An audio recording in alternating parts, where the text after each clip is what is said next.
Hi అండి, నమస్తే. Welcome back మా అల్లరి పిల్ల ఛానల్. మరొక మంచి వీడియోతో మీ ముందుకు వచ్చిన ఈరోజు ఏంటంటే రేపు పొద్దున భోగి కదా. ఈరోజు స్పెషల్గా ఏం చేసినా చూపించేస్తాను చూడండి. ఫస్ట్ అయితే మాకు సంక్రాంతి అంటే గుర్తొచ్చేది పిండి వంటలు. అందరు ఆంధ్ర వాళ్ళు అందరికి ఖచ్చితంగా అందరూ చాలా రకాలు అనుకుంటారు, మెయిన్గా అరిసెలు. కానీ ఇక్కడ నేను అరిసెలు అయితే వండలేను. ఒకసారి ట్రై చేశాను, సక్సెస్ అయింది కాబట్టి మళ్ళీ ఇప్పుడు వండాలని కోరిక కూడా లేదనమాట. తినడం అంటే ఇష్టం కానీ చూపించేస్తాను, చూసేయండి. ఫస్ట్ సంక్రాంతి అంటే ఏం గుర్తొస్తుంది మనకి? సున్నుండ. మా ఆంధ్ర వాళ్ళు పిండి వంటలు చాలా బాగా చేసుకుంటారు. ఇక నేను అన్నీ ఏదో 2-3 రకాల కింద చేశాను కానీ ఎక్కువ చేయలేదు. మెయిన్ మాకు భోగి పండుగ అంటే ఖచ్చితంగా మెయిన్ స్టార్ట్ అయ్యేది భోగి పైడకల తర్వాత ఈ సున్నుండతోనే. చాలా బాగుంటుంది.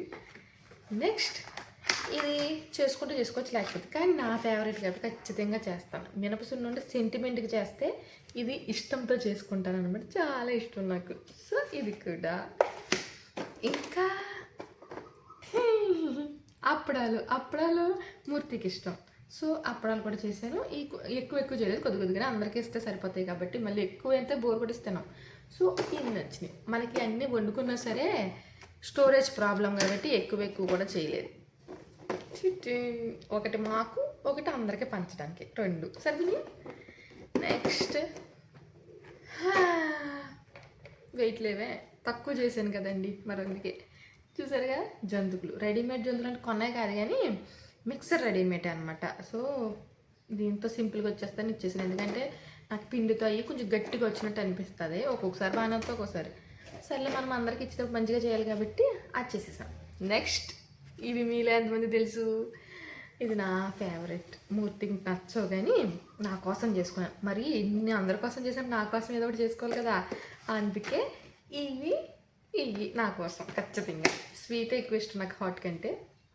ఇవి ఏమంటారు మీరు? మేమైతే ఎలంబరి పువ్వులు అని చెప్పి పిలుస్తాం అనమాట.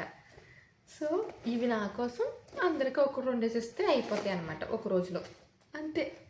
ఇవే మేము చాలా సింపుల్గా చేసేసుకున్నాం. మరి మీరేం చేసుకున్నారు? నాకు తెలిసి మీరు ఇంకా ఎక్కువ చేసేసుకుని ఉంటారు కదా. అందరూ ఇంటికి వెళ్ళిపోయి ఉంటారు కదా. మాకు ఆప్షన్ లేదు కాబట్టి ఇక్కడే మా అమ్మగారు ఫీల్ అవ్వకుండా నేను కొంచెం మట్టుకే చేసుకున్నాను. బొడ్డోడితో ఇవన్నీ చేసుకోవడం గ్రేటే కదా. సో అందుకే ఈ కొన్ని చేసుకున్నాను. సో అదండి. ఇంకా ముందు ఇంకా ఏం చేస్తాను చూపించేస్తాను, వచ్చేయండి. ఇంకెక్కడైతే మేము మాల్కి అయితే వచ్చాము. ఎందుకంటే పొంగల్ ఎక్స్ప్లోర్ జరుగుతుంది అన్నారనమాట. ఇక్కడైతే కొంచెం రీజనబుల్ ప్రైస్లో అయితే మనకు దొరుకుతున్నాయి. సర్లే ఇంకా పండగ దగ్గరలోనే ఉంది కాబట్టి ఏమైనా ఉన్నాయేమో అని చెప్పి వచ్చామన్నమాట. మాకు ఎందుకంటే అప్పుడే తెలిసింది ఈ విధంగా 8 నుంచి 11 వరకు అంటే మాకు జస్ట్ 11నే తెలిసింది. ఆ రోజు వెళ్ళామన్నమాట. కానీ ఎప్పుడు ఎక్స్పెక్ట్ చేసినంత కాదు, అసలు డ్రెస్సులు లేవు, ఏమీ లేవు అనమాట. నార్మల్గా ఇదంతా ఫుల్ అయిపోయి ఉంటాయి స్టాల్స్తో, కానీ జస్ట్ 2-3 స్టాల్సే ఉన్నాయన్నమాట. ఒకటి శారీస్ ఉంది, ఇంకోటి ఏమో డ్రెస్సులది ఉంది, ఇంకోటి ఏదో స్టాల్ ఏమో ఆఫ్ శారీస్ ఏదో ఉందన్నమాట. అంతే. మిగిలినవన్నీ జ్యువెలరీస్ 4-5 షాపులు ఉన్నాయి. చాలా చిన్న స్టాల్సే ఉన్నాయి, అలాగే చాలా తక్కువ ఉన్నాయన్నమాట. ఇంకా సర్లే మనకేమో పనికొస్తుందని వచ్చాం కానీ ఇంకేమీ సెట్ అయ్యేలా లేవని చెప్పి వెళ్ళిపోదామని చెప్పి అనుకుని, ఈ డ్రెస్ శారీస్ ఇవన్నీ ఎంత అనుకుంటున్నారు? మినిమం 3000, 2500 ఈ చీరలు అనమాట. సో ఇంకా మనకు అసలు ఇవి ఏమీ సెట్ అవ్వలేదు కాబట్టి ఇంకా అక్కడి నుంచి మాకు కావాల్సింది తీసుకుని వచ్చాం. గుమ్మడికి, ఎందుకంటే పెద్ద పండుగ రోజు ఖచ్చితంగా గుమ్మడికాయ కూర వండుకుంటారంట. నేను సర్లేదు చిన్న ముక్కగా కనిపిస్తే తీసుకొచ్చాను, వండుతాము లేదు తర్వాత చూద్దాంలే అని చెప్పి. ఇంకా తర్వాత మా షాపింగ్ ఏం చేసామంటే జస్ట్ గ్రాసరీస్ తీసుకుని వచ్చేసాము. ఇంకొక షాప్కి వెళ్ళాము. ఏంటంటే ఇదేమో పినంగి వెళ్ళాం అనమాట. అసలు ఎప్పుడు తీసుకోలేదండి, నేను ఏదో చీరలో పడ్డాను, ఈ చీర అయితే తీసుకున్నాను. తర్వాత ఏం జరిగిందో కూడా మీకు చెప్తూ ఉంటాను నేను, ఎందుకంటే మనం చీరలు ఇక్కడ కొనం కానీ అలాంటిది ఇందులో ఎందుకు అంటగట్టుకున్నాను 2000 రూపాయలు అంట చీర. మనకు మామూలుగా 500 కూడా వచ్చేస్తుందండి ఇంటికాడ. సో అది విషయం తెలిసిన తర్వాత చాలా ఫీల్ అయిపోయింది నేను. ఇంకెక్కడి నుంచి అప్పటికి కొంచెం డౌట్గానే ఉంది. ఆ చీర తీసుకుని ఇంకైతే బయలుదేరిపోయాం మేము. తర్వాత ఇంకెక్కడ ఆగలేదు కూడా, ఎందుకంటే మళ్ళీ ఇంక లేట్ అయిపోద్ది అని చెప్పి. తర్వాత ఏంటంటే రేక్కాయల కోసం పిచ్చుకొక్కలా తిరిగాం కానీ అసలు ఇక్కడ రేక్కాయలే దొరకవు. కాశీ రేక్కాయలు అంటారు కదా, ఇవి అయితే ఉన్నాయి. ఎందుకంటే భోగిపల్లి కోసం, నేహాంతికి భోగిపల్లి పోస్తాం కాబట్టి ఇంకా సర్లే ఏదో ఒకటి అని చెప్పి తీసుకున్నాం. ఇంకా అలాగే మనకి ఇంటికి దగ్గరలోనే ఈ షాప్ ఉంటుంది, అన్నీ ఉంటాయి అన్నమాట. అంటే మన పండగలకి ఏమైనా సరే. ఇంక చెరుకుగాళ్ళు అయితే అమ్ముతున్నారు. ఇక్కడ జత వచ్చేసి 7 రింగేట్లు అనేసి అన్నారనమాట.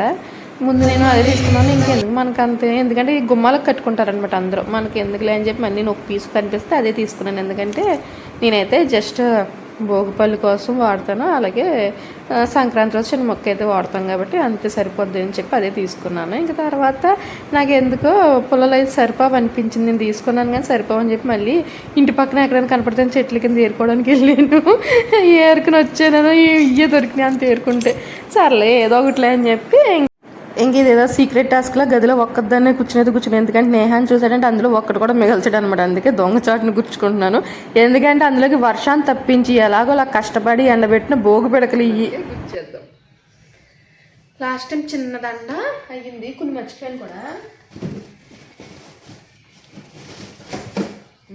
ఈ లాస్ట్ ఇయర్ సో ఈసారి కొంచెం పెద్దగా అయితే కట్టాలనుకుంటున్నాను. లాస్ట్ ఇయర్ కూడా ఒక చిన్న దండ అయింది నేహాన్ని. ఈ లాస్ట్ ఇయర్ చూద్దాం. ఫస్ట్ ఇప్పుడు కట్టేసి తర్వాత మిగిలిన అట్లా. ఈ అట్టుపండు అని పిలుస్తాం మాకైతే భోగి మధ్యలో మెయిన్గా ఖచ్చితంగా ఇదొకటి ఉండాలి. ఇదేమో వెన్నబొద్ద అంటారు, ఇదేమో అరటిపండు అంటారు.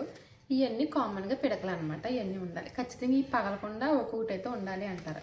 మరి ఎందుకో నాకు తెలీదు. ఇట్ల పేర్లు కూడా నాకు ఎందుకు వచ్చినాయో తెలియదు అనమాట. ఇంక వీళ్ళు మాత్రం మామూలుగా పిడకలనే అంటారు అనుకుంటా. నేనైతే అదే అనుకుంటున్నాను. ఇంక తర్వాత నాకు ఏమనిపించిందంటే భోగి పిడకలు గుచ్చుతున్నాను సేపు నాకు మా తాతయ్య వాళ్ళందరూ గుర్తొచ్చారు. ఎందుకు అనుకున్నారు, మామూలుగా అయితే పంటలంతా చేతికి వచ్చిన తర్వాత వర్షం వచ్చేస్తాలు తెగ కూర్చొని ఫీల్ అయిపోయేవారు అనమాట. అయ్యో వర్షం వచ్చేస్తుంది అంటే ఇంక మబ్బు పట్టేసరికి కంగారు పడిపోయేవారు. ఎందుకు అది కంగారు పడిపోతున్నారు అనేది. కానీ జస్ట్ నాకు ఇప్పుడు అర్థమైంది, నా భోగి పిడకలకే నేను అంత కంగారు పడితే పాపం సంవత్సరం అంతా కష్టపడి పండించిన పంట పోతూ ఉంటే వాళ్ళు ఎంత బాధపడుతూ చెప్పండి. నాకైతే నిజంగా ఇప్పుడైతే అస్తమానం అదే ఓడి గుర్తొస్తూ వాళ్ళ మాటలు అయ్యే గుర్తొచ్చినాయి అంటే అందరూ అంతే కదా. సో మన దాకా వచ్చేదాకా ఏది అర్థమవుతుందంట చూసారా, ఇవి అనమాట. ఇంక తర్వాత నేను దండని అయితే గుచ్చడం మొదలు పెట్టాను. ఇవి చూస్తుంటే కూడా నాకు ఎందుకంటే మనం ఎప్పుడు గుచ్చుకోలేదు. అమ్మమ్మలో వీళ్ళే గుచ్చుతూ ఉండేవారు కానీ మన పిల్లలకు కూడా వాళ్ళే గుచ్చేవారు. కానీ ఇలా దూరంగా ఉన్నందుకు మనమే గుచ్చుకోవాల్సి వస్తుంది. లేకపోతే ఈ పాటికి దండ గుచ్చేసి మేక్కి తగిలించి ఎండబెట్టేవారు అనమాట. ఏదైనా కొంచెం ఉంటే అలా ఎండుతుందని స్నానాలు చేసి చక్కగా దండ తీసుకుని వెళ్ళి వేసి వచ్చేసేవాళ్ళం. తర్వాత ఒక సున్నం రెడీగా ఉండేది, తినేసేవాళ్ళు. అలా మాకు భోగి సెలబ్రేట్ చేసుకునే వాళ్ళు. ఈసారి మనం పెద్దలు అయిపోయాం కాబట్టి మన పిల్లలకు మనం చేసేస్తున్నాం. అది కూడా ఒక హ్యాపీనెస్సే లేండి. అమ్మయ్య అనుకున్నట్టుగానే దండ అయితే పెద్దగా వచ్చింది. అలాగే దీన్ని ఇప్పుడు గుచ్చడం ఒక టాస్క్ అయితే దీన్ని దాయడం కూడా పెద్ద టాస్కేనండి. రేపొద్దున దాకా దీన్ని జాగ్రత్తగా దాచుకోవాలన్నమాట, మన వాడికి కంట పడకుండా. ఇంకా తర్వాత గోరింటాకు కూడా పెట్టేసుకున్నాం. గోరింటాకుతో ఎండ్ చేద్దామని చెప్పి ఇంకా ఈ వీడియో అయితే ఎండ్ చేస్తున్నాం. అలాగే భోగి వ్లాగ్తో మళ్ళీ కలుద్దాం. అంతవరకు బాయ్.